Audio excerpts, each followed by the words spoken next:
Welcome to Bone Frame's review of the Starship Troopers video game. Published by Empire Interactive and developed by Strangelite Studios, it's based off the film series of the same name, and as such is distanced from the book significantly. The game was released in 2005 to lackluster sales and poor reviews, which have always confused me. So we're going to take a look into this bug-ridden first-person shooter. Would you like to know more? The story is as good a place as any to start. The story of Starship Troopers is as basic as they come in first-person shooters, serving only to cart you around from arena to arena, set 5 years after the events of the first, and only good, film, and the victory of Clendathu. The game opens with the news that the Arachnid army have taken Hesperus and the mobile infantry is going in to reclaim it, similar to the first film. From here you receive a brief mission introduction detailing the purpose of the level, before we cut to a propaganda-style clip mimicking the style from the film. Literally. These actually use clips from the first two films. The missions themselves are very detached from one another, as you bounce around from holding down forts to clearing a mountain of plasma bugs. You play as M the Marauder, and as typical of most shooters you are a total mute, which is a major missed opportunity, as I was hoping we get to see another character like Johnny Rico. There really aren't many other characters at play here. There's a pilot who is inferred to be some sort of romantic interest, but it's never really explicitly stated. There's a PSYOPs general and the person in command, though I don't believe a name or a rank is attached to him. So there are all of 4 characters, and none of them are fleshed out to any degree. As to be expected, there are various nods to the film and the story itself. For example, the third mission, Outpost 29, clearly mimics the siege of Whiskey Outpost in the first film, and I'm okay with that, as it's the highlight of the game. There are a couple of more nods in terms of the dialogue troopers speak, but not much. Overall, it's a weak story that just fails to hit the satire or just the plain cheesiness of the first movie. There are a variety of missions, yet all are hindered by the same problems, though it does take a fair 3 hours to get through the game. If you do it all. Duty to keep Federation space bug-free. In the 5 years since Clendathu, we've never missed a step until now. We're approaching the mining planet of Hesperus. It provides fleet with all the fuel it needs, and it's within striking distance of Earth. If we don't kick the bugs out, your home could be next. We're bringing along a detachment of marauders. Yes, the rumors are true.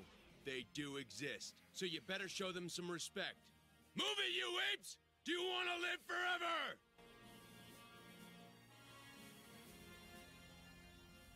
The gameplay to Starship Troopers is a bit hard to describe, though to sum it up, it would be inconsistent. As with most games, it comes with a gimmick. In this case, thanks to the capabilities of the swarm engine the game is running on, it is the sheer force of the Arachnid menace.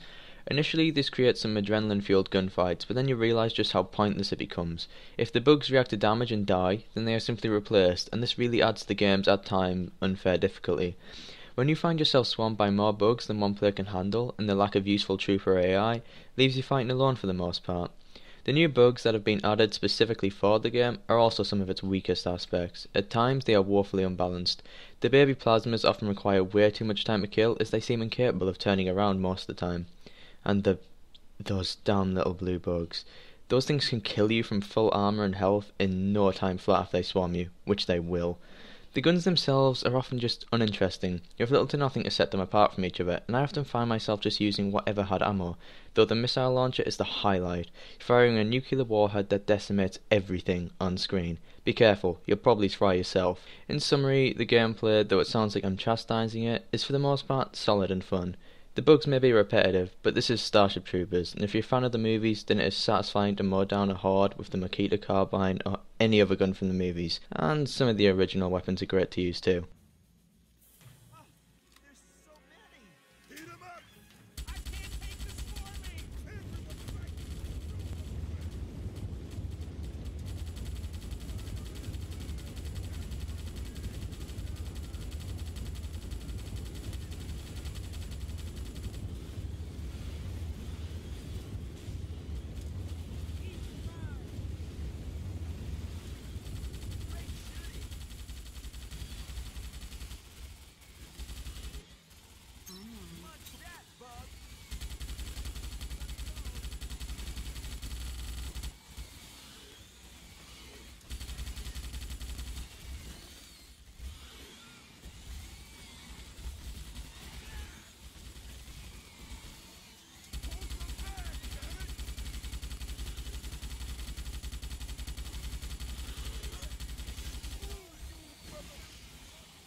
The men on the front wall are going to pieces. You've got to rally them.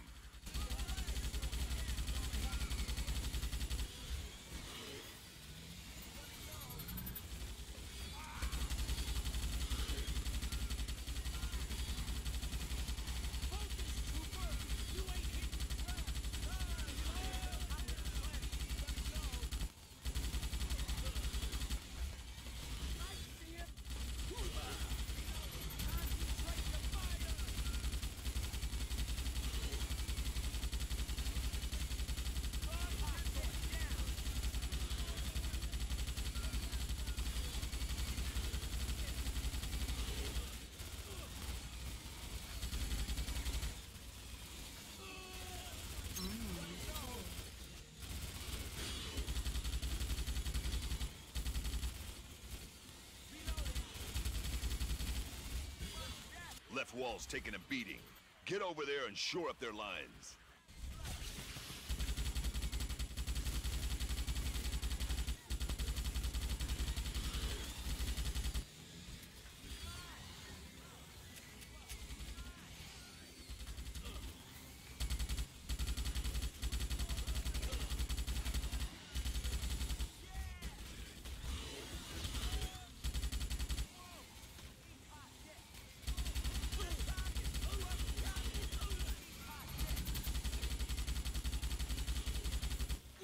You're completely outnumbered. I hate to admit it, but the outpost's a lost cause. I'm sending in bombers to give you a little breathing space before your retrieval boat arrives. Outpost 2-9er, Outpost 2-9er. This is Eagle Flight, inbound your area, awaiting strike coordinates. Over. Go to the uplink unit. When in range, your suit will automatically transmit your coordinate data to the bombers. Link established. Stay near the unit until the data transfer is complete.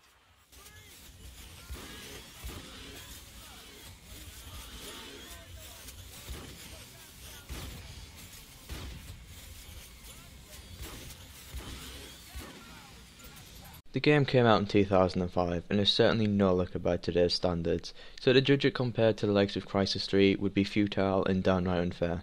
Graphically, the bugs look great, but everything else suffers in comparison. The environments are bland and lifeless, the troopers all have the same face, and the weapon models are not of the highest quality. But really, I didn't really notice this stuff during my playthrough, and I have to add it out of duty rather than because it was a problem. For 2005, the graphics would certainly have been passable, if you could run it, which leads to the next issue, which is optimization. The game ran fine for me at 60 FPS maxed out, though there were a few graphical issues regarding lighting on certain levels and areas, and on the later levels I guess they didn't fully optimise them, as I was dropping to about 50 FPS when all the bugs were on fire on a GTX 970, though the game may be unable to utilise all of the system to its capability. Again, nothing unplayable by any means. For those wanting to force advanced graphics options through the Nvidia control panel or the AMD equivalent, I would be wary to do so, as it led to a number of issues when I tried this. Also, the game does not natively support 1920 by 1080, and I had to edit my config to achieve this resolution. Starship Troopers appears that it needed much longer in quality control, as the game is riddled with all the wrong kinds of bugs.